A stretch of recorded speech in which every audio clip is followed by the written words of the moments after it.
Welcome back, everybody, to the studio with Bob Allen, the wealth creating maestro. And today we're going to talk a little bit about the market and whether or not it's a buyer's or seller's market and when you should sell your home. So, Bob, for the last 2 years, we've been in a seller's market. Prices have been increasing. Bidding more is, double asking price, 50 offers on a home. But that's starting to change a little bit. And so people are kind of asking, when should I sell my home? When should I sell my investment properties to really maximize the capital? What kind of initial thoughts do you have about that? I'm going to go with Warren Buffett, who has his favorite holding period is forever, and therefore you should never sell your property, any of it, ever. Now, have I done that myself? It's easier for me to look back over my lifetime and go, man, I wish I had hung on to that one, and that one, man, that tripled in value. Why did I sell that one? Well, because sometimes we think we need the money from the one deal to parlay it into the next one, where I've learned since that you can buy a property with little or no money down.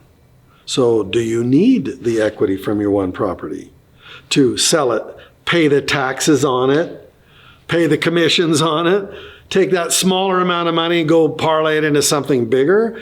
I think that's probably not smart. You probably should hold on to your properties, rent them out, and watch them increase in value. So at the end of your 20-year period of time, when you're raising your families, etc., during that 20-year period of time, if you went into 5 or 6 properties, you moved from one to the other, at the end of 20 years, you'd have 5 properties in your portfolio, and 2 or 3 of those would be paid off. And most of those would probably be double or triple or quadruple in value over a 20-year period of time. So, I mean, that's the fundamental answer, don't sell.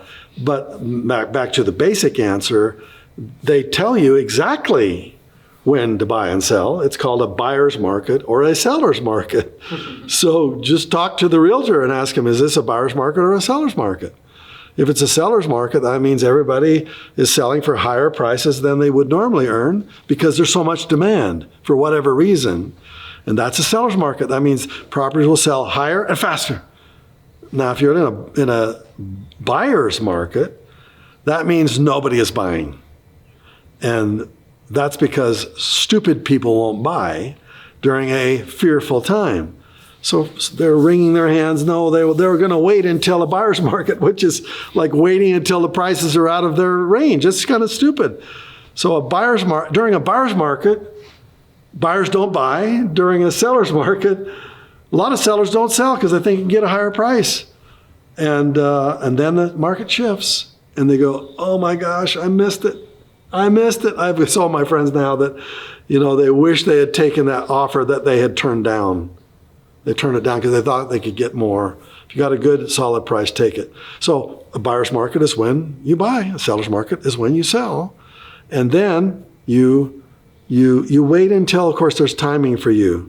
You should plan in the future. You should say, when do I want to retire? When do I want to move my portfolio? Do I want to give my portfolio to my children as a legacy? I think you should. That's why it takes it another step further. Don't sell it, and don't let your children sell it. Don't let your grandchildren sell it, because the home you bought or the investment property you bought will be around a lot longer than you, your children, or your grandchildren. Are you going to give them money? You know what they're going to do with the money? They're going to blow it. They won't know how to make it. And therefore, you made it, you risked it, you grew it. If you didn't teach your heirs how they can hang on to it and parlay it into greater wealth, then I'll tell you what they'll do. Well, I know what they'll do. 70% of the money that's given away this year in the United States to the heirs will be gone in the first generation. 80% of it will be gone within the second generation. 92% of it will be gone, actually 97% of it will be gone by your grandchildren. So if you really want your grandchildren to have a better life, don't give your cash to your children. Just don't. It'll be lost. Leave it in their trusts. Let them earn the cash flow from it so that they can give it to their children, which are your grandchildren. So when do you sell it? That was the answer. Don't sell it. Interesting. I really like that take. And ultimately, I mean, it's interesting because, like you said, it depends on your personal goals. It depends on what kind of legacy you want to have. And, but it almost seems like every property, I mean, like you were mentioning, every property that you've sold, you've regretted because it's, tripled in value. Yep. But by selling it, you were able to, get the equity and make some additional plays and, and compound that. So, in light of that, what would you say is a good? Because I know some people and they'll hold for 5 or 7 years and then sell and put that into 2 properties, and that's their strategy. Right. Do you have a strategy of being able to like a yearly? Or do you have goals of holding on to it for 5 to 7 years, or what's your kind of strategy to parlay that into bigger properties? Well, it depends on your age, frankly. There's a creating wealth stage where you're just going to be leveraging yourself to the max. You want to buy as much as you can and hang on to it for as long as you can, and to get into the next stage. There's a beginning wealth stage, and there's the intermediate stage where you're making your money grow faster. So the first stage is you have to go through a learning curve, and usually a lot of people don't make it through the learning curve. They make mistakes and they fail out of it, and then they give up. So once you make it through the learning curve, you get into this next stage of this maximizing your wealth stage where you're parlaying and growing and building, and then you're going to get into the perpetuation of wealth stage, which is where I am. I've been through the other 2 stages, and thank you, I enjoyed it, and we lived like kings, and we had a wonderful life. Now it's time to basically sell, which we have done, and now I'm going to free and clear. I'm into free and clear stage now. It means there's no mortgages on my property. I don't want that. I don't want to have issues with making money. I want it to be free and clear money. Now, my kids can still inherit that, but that's where I'm at. So where are you at? If you're in the later stages, I give you permission to sell. If you're trying to retire, and retire and be financially free. But forever is the best holding period, frankly. If you can afford to do that, do that. I love that. There's a lot of gurus like, Dave Ramsey, who says never get any debt ever. And then there's a lot of gurus that say leverage yourself always as much as possible. Yes. And you're saying you have the most rounded perspective, which is, there's a time to leverage and take risks, and then there's a time to pay it off and just, live life more peacefully, less aggressively, the way you want to. Yeah. Dave Ramsey has his point. What he's trying to do is stop you from getting into debt. And usually the debt is for debt that things will go down in value. And we don't do that kind of debt. I agree with Dave Ramsey 100%. But we do go into debt for things that go up in value. And there are only a few assets that do go up in value consistently over a long period of time. And the S&P 500 is one of those things. Now, I don't want to go into debt for that, but I want to invest a little bit of money over a long period of time. But when I get into real estate, yeah. Now, most of the time, Dave Ramsey is talking to employees. And 85% of the people who are listening to Dave Ramsey are employees who got a bunch of credit cards and maxed out their credit cards on things that go down in value. Dumb, stupid, keep listening. Entrepreneurs, though, what percentage of the people listening to Dave Ramsey are entrepreneurs? If you're an entrepreneur, you want debt. Careful debt. Debt that increases your net worth. And his listeners are they're not entrepreneurs. They're not thinking like, I don't want to work for somebody else for the rest of their life. They're thinking, I'm the boss. I want to be free. I want to be financially free. So just remember, what you have to figure out who his audience is. My audience is the other. My audience is entrepreneurs.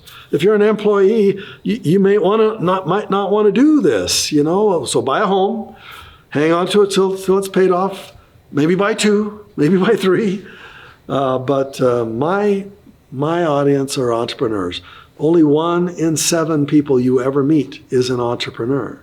We think differently.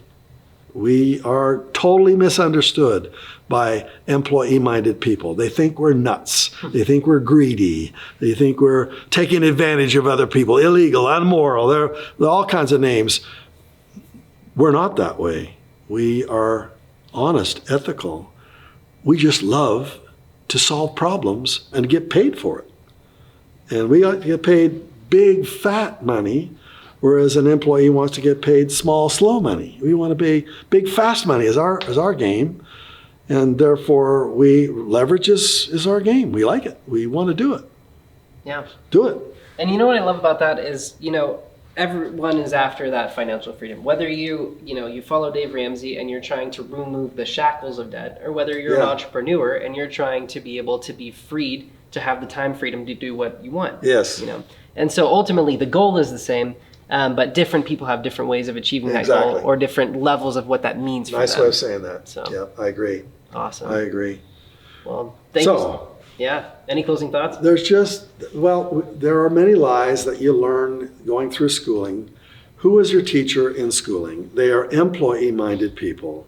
They don't like entrepreneurs. They don't even know how to deal with an entrepreneur in their class who is selling, pencils to their classmates. They think that's crazy.